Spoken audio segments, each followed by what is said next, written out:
Ya. Assalamualaikum warahmatullahi wabarakatuh.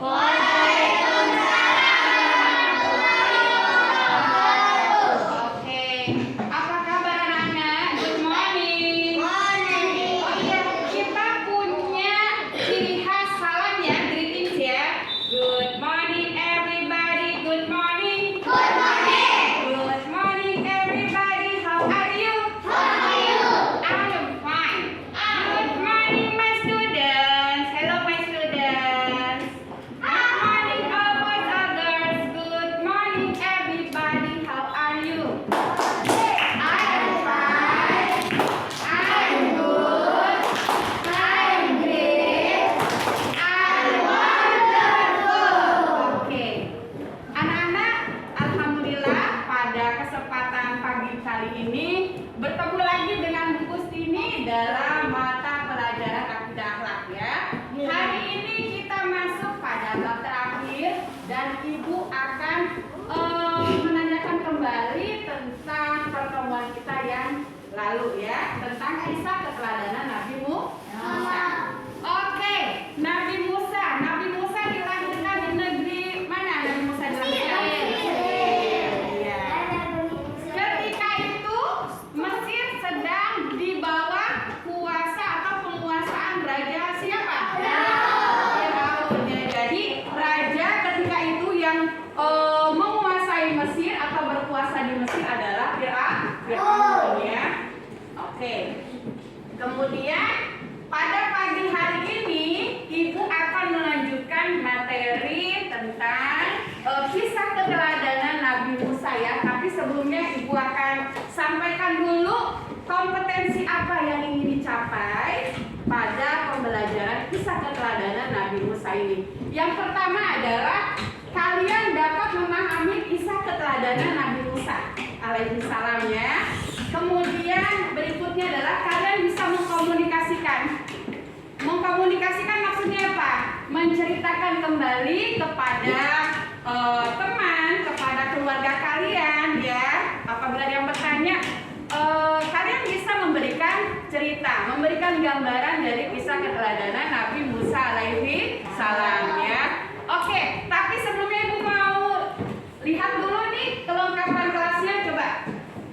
Oke, sudah bagus ya. Karena hari ini juga ada olahraga, jadi kalian pakai baju olahraga ya, seragam olahraga. Oke, siap untuk belajar hari ini? Siap. Oke. Dijelaskan sebelumnya bahwa Nabi Musa dilahirkan di negeri Mesir ya. Negeri Mesir itu termasuk dalam daerah Afrika Selatan atau Afrika Utara? Afrika. Nah ya, kemudian ketika itu Mesir diperintah oleh seorang raja yang berkuasa pada saat itu Firaun. Firaun adalah seorang raja yang sangat kejam, jalim, ya. Dia menganggap dirinya sebagai Tuhan. Oleh karena itu dia menyeru kepada seluruh rakyat Mesir tidak terkecuali untuk menyembah kepadanya. Karena dia menganggap apa? Menganggap dirinya adalah Tuhan. Ya. Iya, itu adalah perilaku sombong yang diperlihatkan oleh Firaun ya. Kemudian ketika suatu malam dia bermimpi. Apa yang ada dalam mimpinya? Dalam mimpinya adalah agar menyembahnya. Kemudian ketika dia dalam tidurnya dia bermimpi. Mimpinya apa yang ada dalam mimpinya? Ada yang bukan derajat mulia. Iya, ada seorang laki-laki dari Bani Israel yang akan menjatuhkan derajat kekuasaan dia. Akhirnya apa yang terjadi? Ketika dia terbangun, dia berpikir bahwa akan ada seorang anak laki-laki dari Bani Israel akan menjatuhkan posisi dia sebagai seorang penguasa. Akhirnya apa? Dia memerintahkan kepada seluruh prajuritnya untuk apa? Agar para wanita yang sedang hamil, kalau dia melahirkan bayi laki-laki maka dibunuhnya. Ya Allah, dibunuh, bayangkan. Ibunya capek. Ya Raihan, bundanya capek 9 bulan mengandung, ketika tahu yang dilahirkan adalah laki-laki langsung di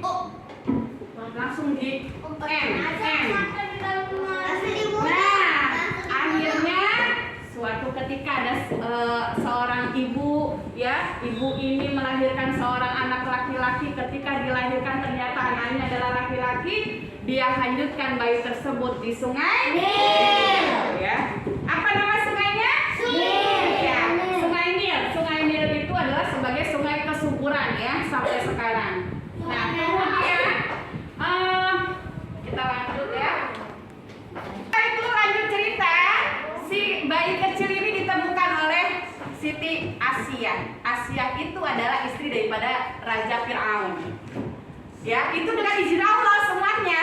Nah, ketika itu Asia itu merasa terenyuh, merasa kasihan dan merasa bayi ini amat menarik bagi dia. Akhirnya apa? Bayi ini dibawa pulang, tapi ketika pulang Fir'aun sangat marah. Kenapa marah? Hai Asia, kau tahu setiap bayi laki-laki yang dilahirkan itu aku bunuh. Kenapa bayi laki-laki ini kau bawa pulang? Dan di mana kau menemukannya? Aku menemukannya di laut, di sungai Nil. Aku sayang pada anak ini. Singkat cerita, anak ini tumbuh. Nah, suatu ketika Musa kecil berada di dalam gendongan Firaun. Nah, ketika itu apa yang terjadi? Jenggotnya Firaun ditariknya. Ditarik, kamu bayangin kalau bisa ditarik gimana rasanya? Sakit. Tapi apa yang terjadi? Firaun langsung marah dan dia langsung menghadik anak itu, menghadik Musa kecil. Musa kecil menangis. Ketika itu langsung diambil oleh Asia. Asia berkata, hai Fir'aun, hai baginda, hai suamiku yang paling ganteng se-Mesir, ini adalah anak kecil. Dia nggak ngerti apa-apa. Akhirnya Fir'aun mengambil meminta kepada prajuritnya untuk membawa sepotong roti dan sebongkah api ya, kayu yang membara dengan api. Nah, kemudian apa yang terjadi? Fir'aun kecil mengambil bongkahan dari kayu yang bara api tersebut, dimakannya. Apa yang terjadi? Fir'aun Nabi Musa nangis karena kepanasan. Setelah itu barulah Fir'aun percaya bahwa Musa hanyalah seorang anak kecil ya. Oke, lanjut lagi. Di sini Musa tumbuh menjadi seorang dewasa ya. Suatu hari Musa melihat seorang anak pejabat yang menganiaya seorang budak dari Bani Israel. Musa mengingatkan pemuda tersebut. Bukannya berhenti, pemuda itu justru menyerang Musa. Dan akhirnya Musa pun memukulkan tongkatnya ke siapa? Ke mana? Ke pemuda itu, yang anak pejabat itu. Akhirnya anak pejabat itu mati ya. Dan Musa pun bertobat meminta ampun kepada Allah Subhanahu wa Ta'ala ya. Kemudian Fir'aun sangat marah mendengar Musa berhasil menolong budak tersebut ya. Nah, kemudian Fir'aun memerintahkan kepada pengawalnya untuk menangkap Musa. Musa pun pergi meninggalkan Mesir hingga ia tiba ke sebuah negeri namanya apa? Madian ya. Nah, di sana apa yang dilakukan? Dia bekerja mengembala.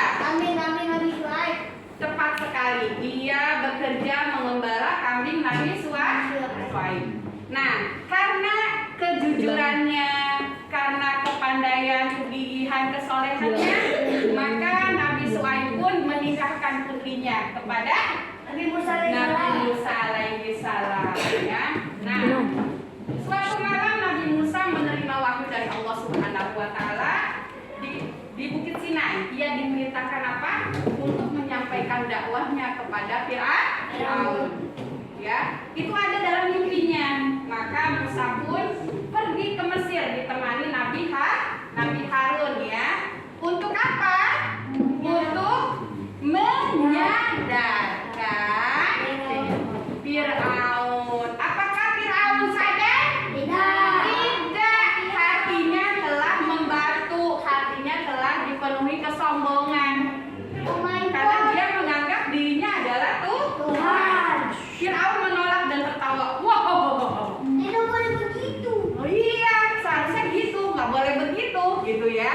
Oke. Kemudian ya, Nabi Musa mengeluarkan mukjizat tongkatnya. Nah, ini ya, Allah memberikan mukjizat kepada Nabi Musa yaitu berupa tongkat. Tongkat yang tongkatnya itu diubah menjadi ular besar. Nah, kemudian apa yang dilakukan Firaun? Memanggil tukang sihir. Oh, betul sekali. Lalu tukang sihir itu apa yang mereka lakukan? Melempar tali-talinya. Tali-tali itu berubah menjadi lalu apa yang dilakukan oleh tongkat yang tadi berubah menjadi ular besar itu? Memakannya. Subhanallah. Kayaknya kalian ini sudah baca juga ya di rumah, baca bukunya. Hebat. Iya, bagus sekali. Siapkan namamu? Dede ya. Nah, kemudian Allah Fir'aun marah. Nah, di sini dikatakan Fir'aun marah dan memerintahkan prajuritnya untuk menangkap Musa dan semua pengikutnya. Musa dan pengikutnya lari hingga ke pinggir Laut Merah. Nah, ketika itu Musa terjebak ya. Wah, gimana nih? Sudah ada lautan, kita nggak bisa kemana-mana. Akhirnya Allah memerintahkan Nabi Musa untuk memukulkan tongkatnya. Dan seketika itu juga lautan tersebut terbelah dua menjadi daratan. Akhirnya hebat ya, subhanallah. Apa yang dilakukan Nabi Musa? Nabi Musa dan pengikutnya lari melewati lautan yang berubah menjadi daratan tersebut. Dan tidak bisa. Betul sekali. Kemudian Firaun melihat, hai pengikutku, ayo cepat kita kejar Musa, mumpung itu masih jadi daratan. Yuk. Nah, ketika Musa sudah sampai di ujung, Raja Firaun sudah di tengah, maka Allah memerintahkan kepada Nabi Musa untuk meletupkan lagi tongkatnya. Dan seketika itu juga lautan tersebut menutup kembali. Apa yang terjadi dengan Firaun dan pengikutnya? Sekadar hanyut lagi, mati semuanya, tenggelam di Laut Merah tersebut. Diterima tobatnya. Iya, dia mau taubat, tadinya dia mau taubat Firaun itu, tapi taubatnya sudah telat karena sudah napasnya sudah sedikit lagi akan diambil. Dia cuma bilang gini, la artinya apa? Tidak. Kalau kita mudah-mudahan nanti kita meninggal bisa ketika kita akan meninggal menutup mata kita bisa mengucapkan tauhid la ilaha illallah Muhammadur Rasulullah. Ya, oke. Sampai di sini ada yang mau bertanya silakan. Ya, boleh. Ayo Dede. Ya, silakan Raihan.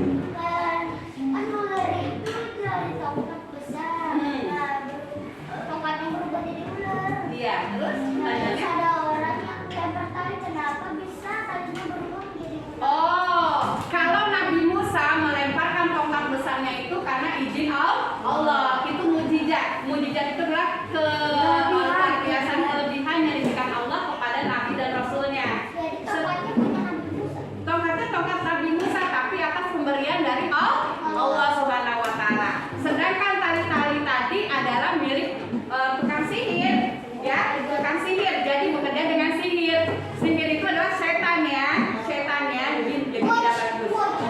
Ya, oke, ya. Kemudian siapa lagi yang mau bertanya? Silakan.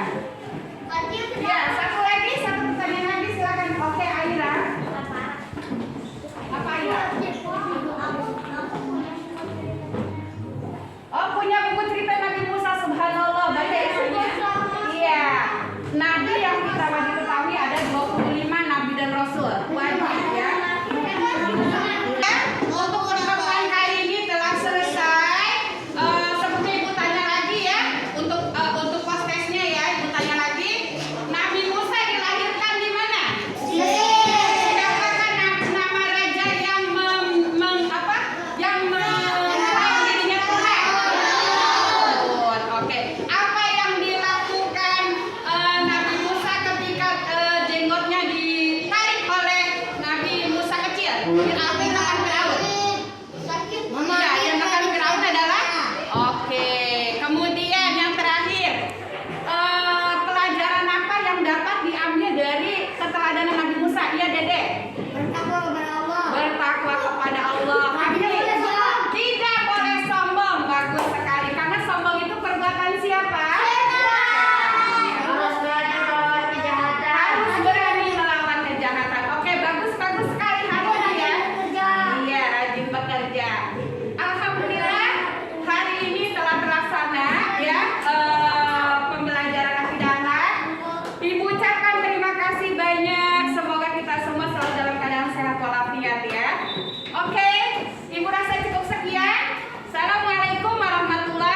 warahmatullahi wabarakatuh.